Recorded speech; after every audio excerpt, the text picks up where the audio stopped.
everybody. This is your girl CC, where it begins magazine, and I got Miss Lacey on the line with us. Hey, how are you doing today? Pretty good. How about yourself? I'm good. Happy Tuesday. Yes, I'm glad it is Tuesday. Yes. Well, we have a special guest on the line. I'm gonna let her introduce herself and who she is and what she does. Well, thank you so much. It's a pleasure to be here. My name is Jackie Keller, and I'm the founding director of Nutrifit LLC.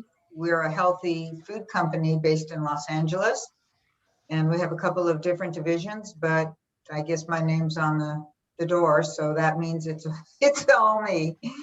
And we do a number of things all connected in one way or another to nutrition, health, and wellness. So that's the core of our business, and there are different aspects of it that we can address, but that's basically what we do. We're a healthy food company. We do a lot of different things in that realm.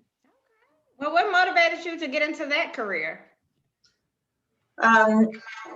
Basically, it was a combination of two things, I think, and both of them occurred when I was a teenager, which feels like it was a million years ago, but I guess time passes when you're having fun or when you're doing what you love, one of the two or both. But two things. One, my dad died of heart disease when I was a teenager, and it was very unexpected. He was very young. And, that's the kind of loss that stays with you. You don't always deal with it right then and there. You move on, you get through it, you move past it.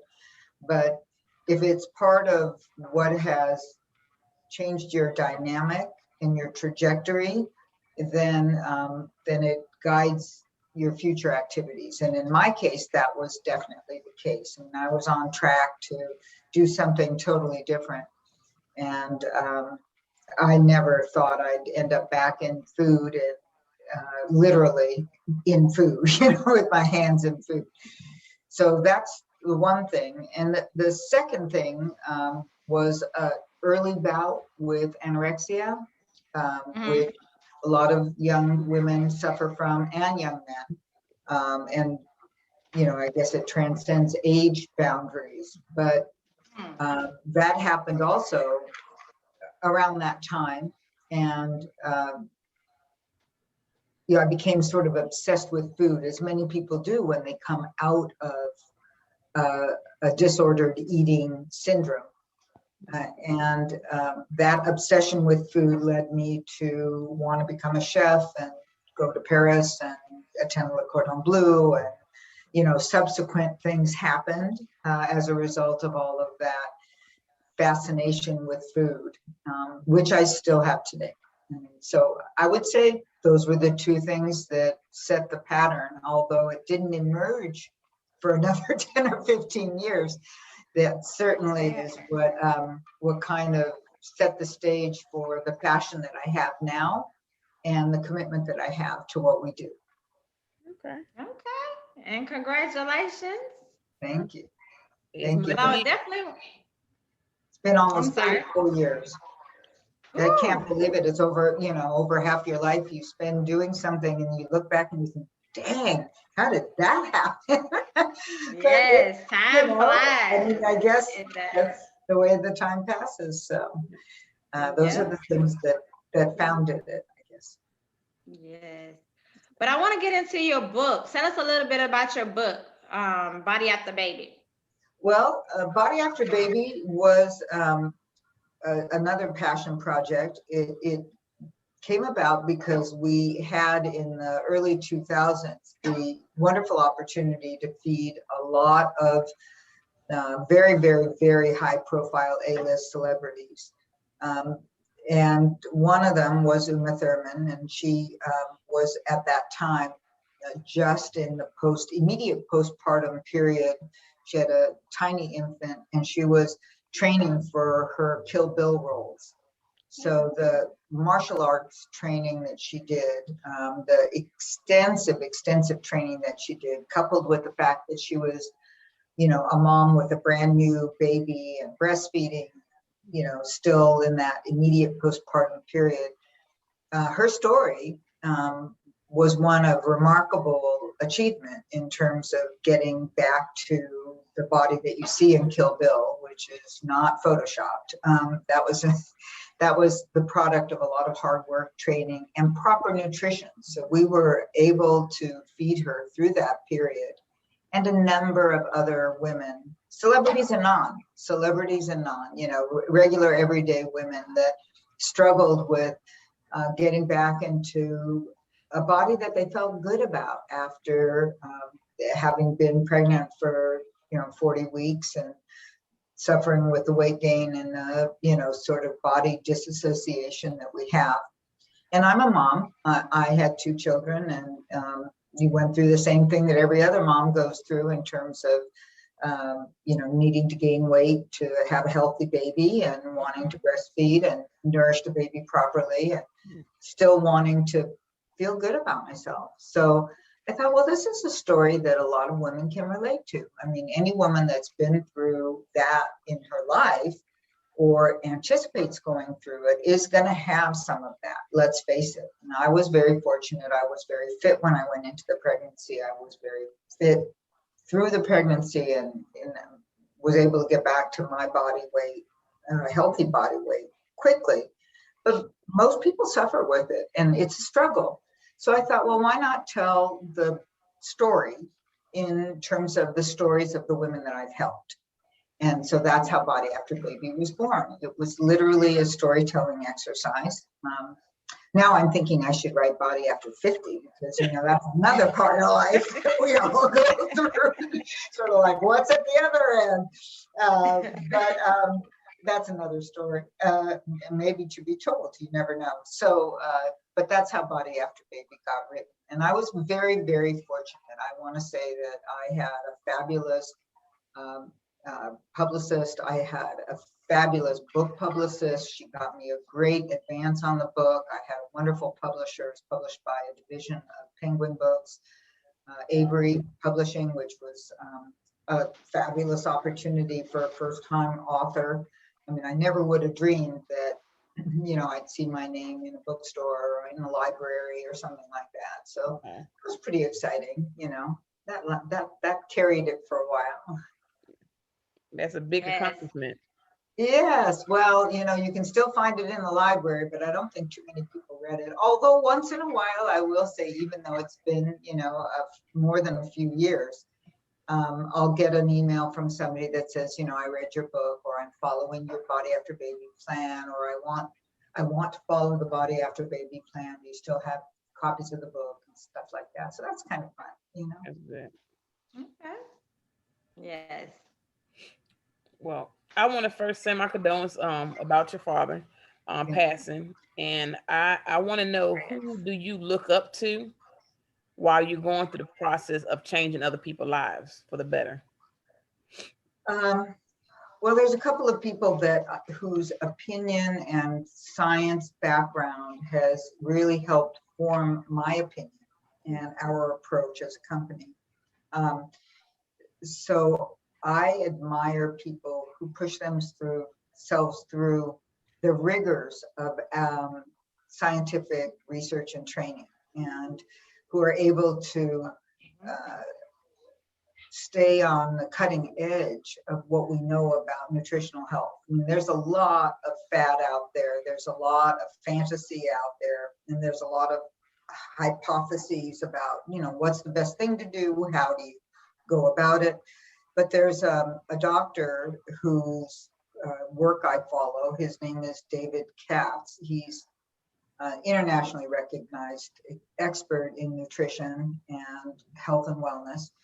He publishes a lot of his articles on LinkedIn, so it's free to read.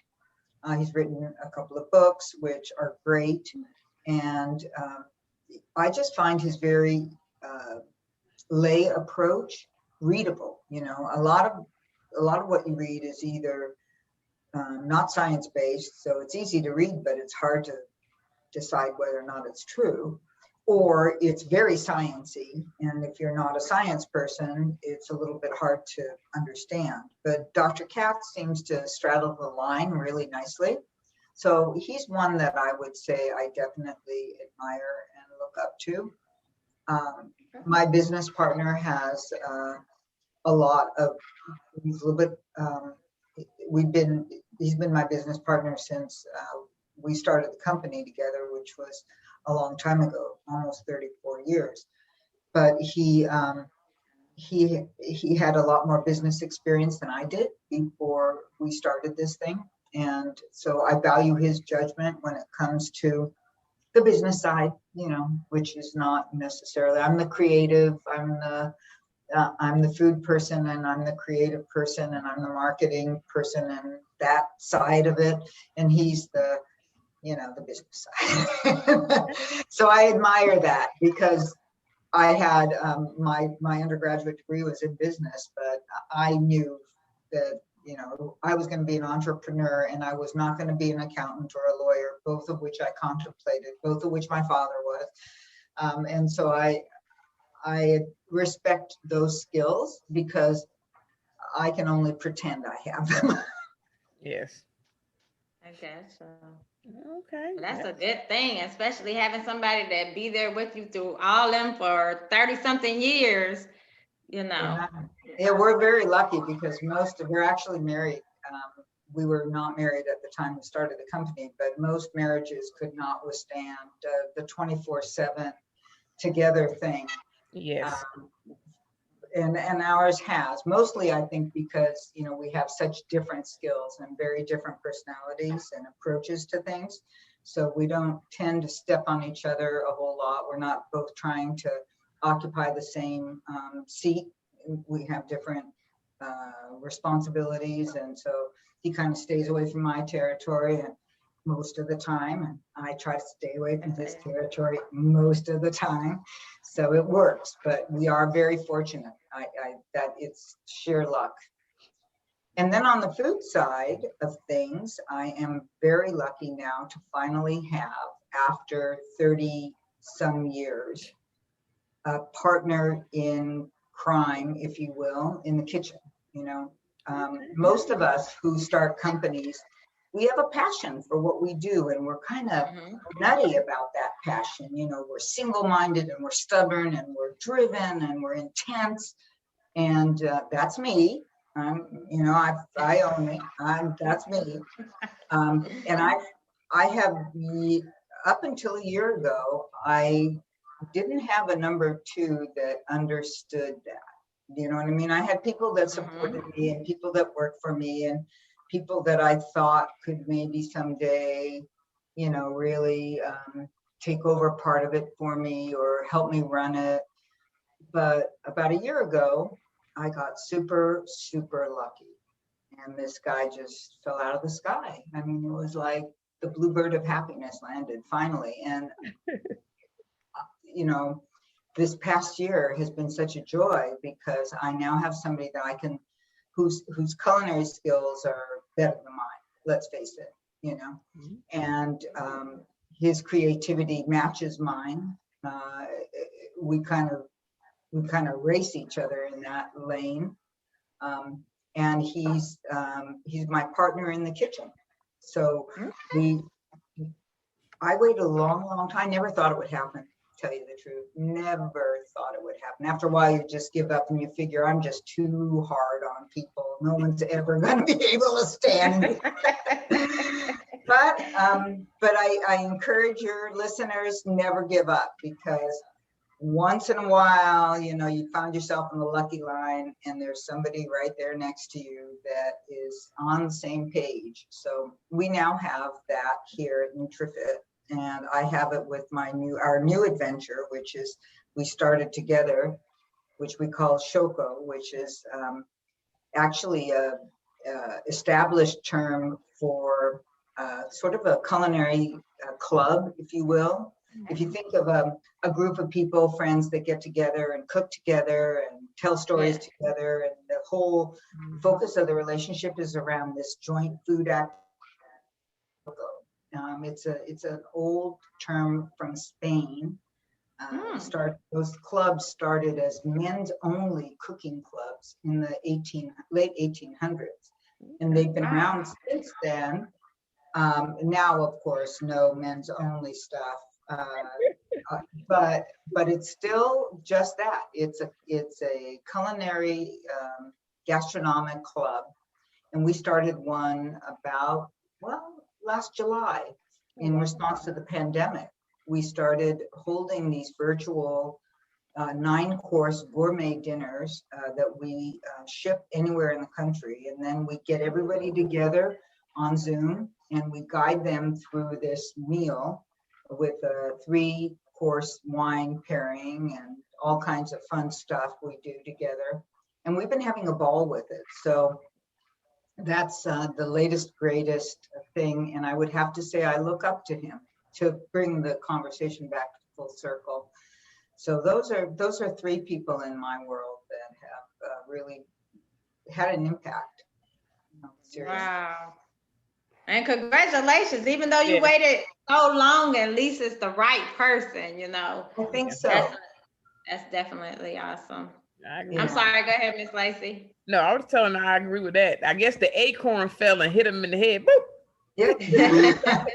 I feel like that's what it was. It was just, lucky, right place, right time, and completely unexpected. I've been looking probably for 3 or 4 years for that. Like, where's my number 2 gonna come? When am I finally gonna have somebody who isn't afraid of me, who, understands that it's passion, not anything else that drives the intensity. It kind of gets it, that understands, we're affecting people's health. I mean, people trust us to make them better with food. I agree. And you gotta really want to do that. Otherwise you're just faking it and cheating your way through it. And it becomes, how can I, get the most money for doing the least amount of work and providing adequate quality? Well, adequate's never been kind of good enough for me. And Oscar, he drank the Kool-Aid before I poured it. I mean, he came in looking for what we have, looking for a place to change a life, not just create a taste. And that's Okay. so yeah. Lucky. Okay, good. Go ahead, Miss Lacey. You're giving me hope. You're giving me hope. Yes. Don't give up. Don't give up. I was doing a little research with what you're doing. I see that you are, on the board with the Michelle Obama. Yes, the program. Chef's Move to School. How Well, does that feel? I was really excited about that when Michelle Obama started that Chef's Move to School initiative. I thought, well, this got my name on it because I am an educator. I mean, some people, if you're a teacher in life, that you're kind of that educator type, you find yourself falling into that role a lot. And I've always considered myself somebody. I've taught thousands of cooking classes, nutrition classes. I've given literally thousands of demonstrations. And I am all about culinary science and health. And then Michelle Obama started this initiative with schools. And I thought this would be a good place to really indulge that side of my interests, So I went ahead and joined the program, and I found a high school up the street, and the teacher for the food sciences area was looking for a community based presence where she could bring her students. So literally for the years that Michelle Obama was First Lady, I was able to, under the guidance of the Chef's Move to School program, I was able to work with this teacher at the local high school. And she would bring her students, literally walk them from the high school a mile after school to our kitchen facility, and we'd have the culinary classes for the high school students.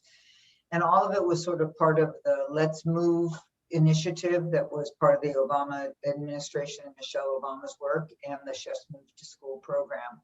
So we did, she had already started a school garden And we did work in the garden, and we did work here in the kitchen, and I took stuff up to her classroom and taught classes every quarter with her. She'd have me come in as a guest chef and teach her students classes. And it was fun. It was great fun. I have kept in touch with the teacher, and of course we've been on lockdown and those kids haven't been back in the classroom. But I think, I'll probably keep doing it just because I enjoy it. So I hope this next administration continues with the initiatives that Michelle Obama began, because they were really right on point, and very, very important. I agree with that. Even more so now, I think, as kids are back in the classroom, and they've been isolated and they've been at home, and they've probably gotten sloppy with their eating habits, and things are kind of falling apart a little bit. I think that that's even more important. And that Chef's Move School program also was part of a Mississippi University program on child nutrition, which I went on to take some classes from. So, it kind of all flows together.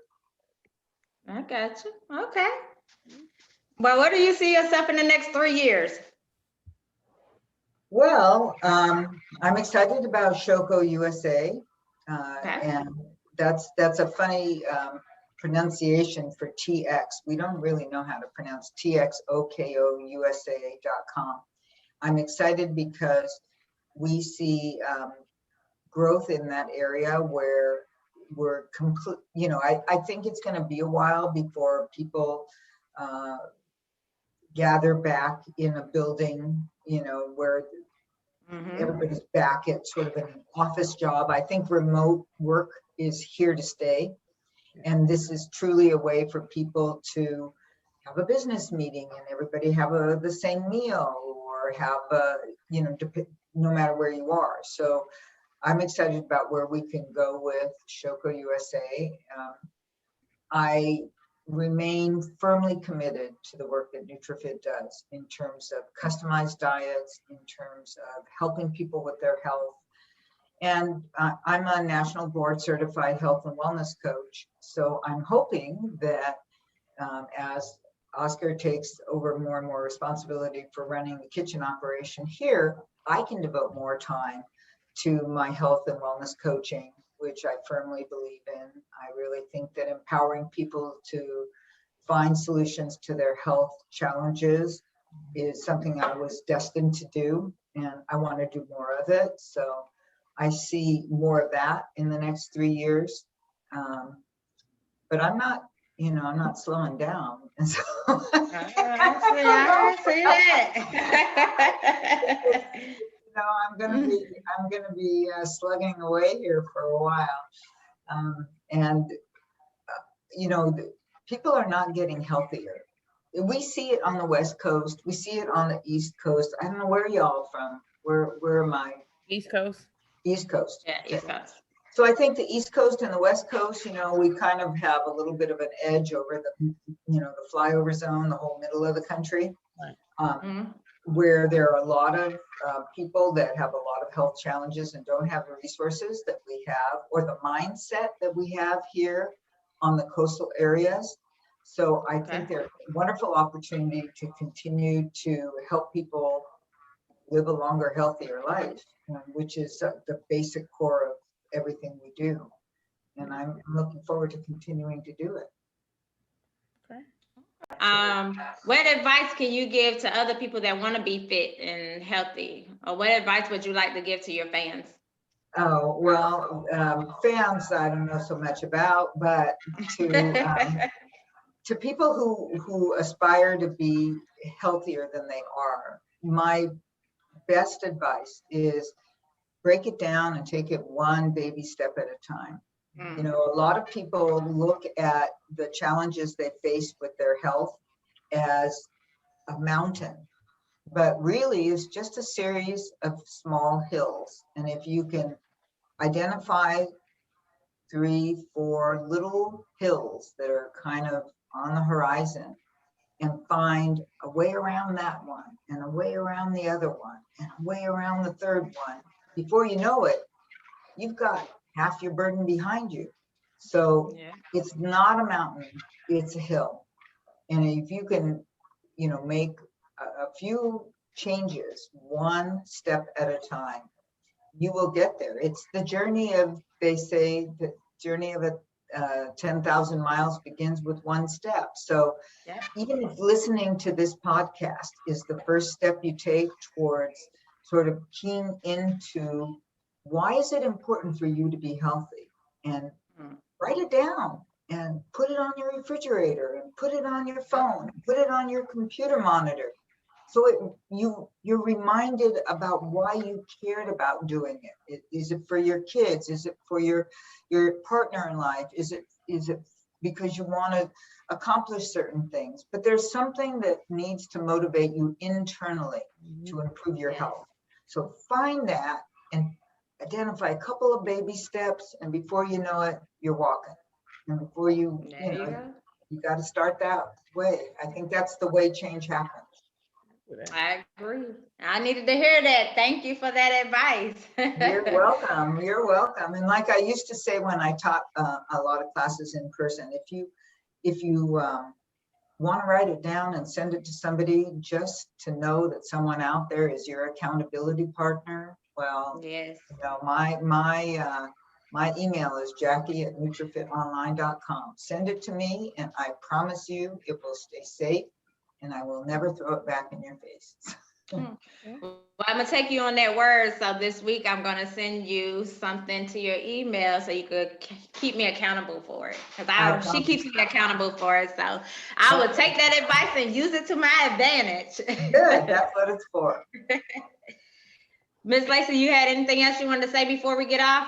Yes, Miss Keller. I have two things to ask you. One is definitely like the way, like you were saying with the gardening. That's very good. That's like a big thing now, because a lot of food are not homegrown like it used to be. What do you feel about all that? Well, I feel so strongly about it, Miss Lacey, that I have actually Nutrifit. We have our own small farm. So yeah, it's not big and it's not much, but it is our farm. We call it the Mesa. It's about 3 hours north of here, about 180 miles on the central coast of California. It is a sustainable farm. It's completely solar powered. It's totally off the grid. We grow only on drip system and hydroponically. So we take as little from the earth as we can. Everything is hand planted. It's all organic. We hand harvest.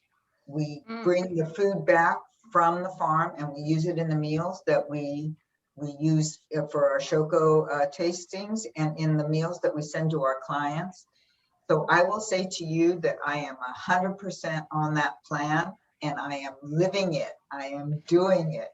And I am not a farmer. my business partner has had to learn because I told him, if we're gonna buy a small piece of land, we're gonna make it work, because work is what I do. So he had to learn how to farm, but he loves it. And I tell him, you ought to be grateful because I gave you a hobby that you just cannot stop. I think it's a wonderful, wonderful thing to do. And if all you can do is grow basil in a pot, it is worth doing just that. I started doing a garden myself. So it's like, it is enjoying.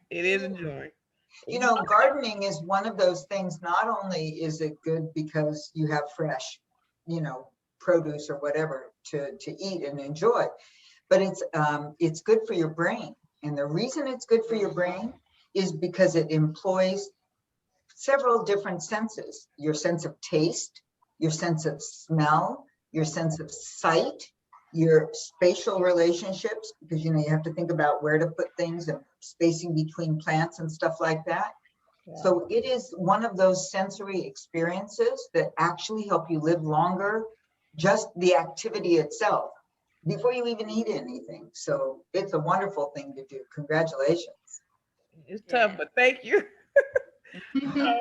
And the next one is the old saying, You know, the old saying such as the way to a man's heart is through his stomach. How do Oh, you yeah. feel about that? Oh, I am a firm believer, and we cook for several hundred people, and half of them are men. And I will say that men are my favorite clients because they don't complain much. Not all, but most are very grateful to have somebody to cook for them.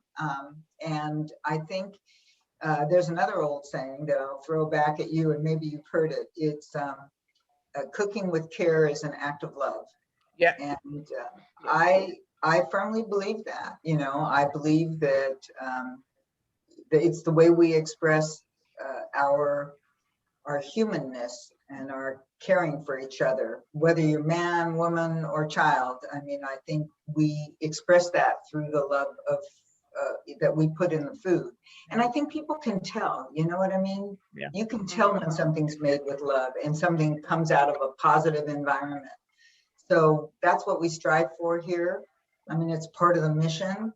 And I always tell people who want to work for us, if you're not on the mission, find another place to work, because there's a lot of other jobs out there, but they're just jobs.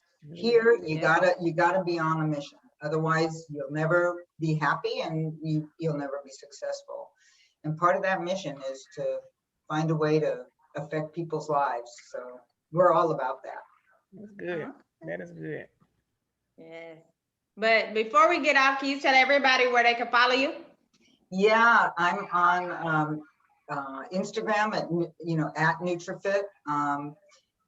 And you can follow me at nutrifitonline.com. I also have 2 other websites. There's JackieKeller.com, which is my health coaching website, and Shoko, that's TXOKOUSA.com.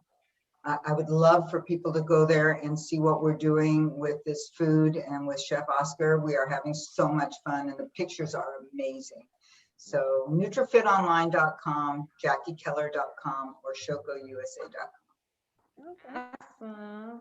Well, I definitely want to say thanks for interviewing with us. We enjoyed you. Thanks for all the good information, and continue to grind. And, I'm going to look up that book and read it too. So please do. And send me that affirmation. I'll look for it in my inbox. I definitely will. Thank you but so you much have for a having happy me. Tuesday. Yes. Go ahead, Miss Lacey. I'm sorry. Oh, you fine. Continue on what you're doing, Miss Keller. I love what you're doing. Thank you, Miss Lacey. And you guys keep it up too. Spread the word. Thank you. We definitely will. But have a happy Tuesday and be safe. You too. Bye now. Bye now.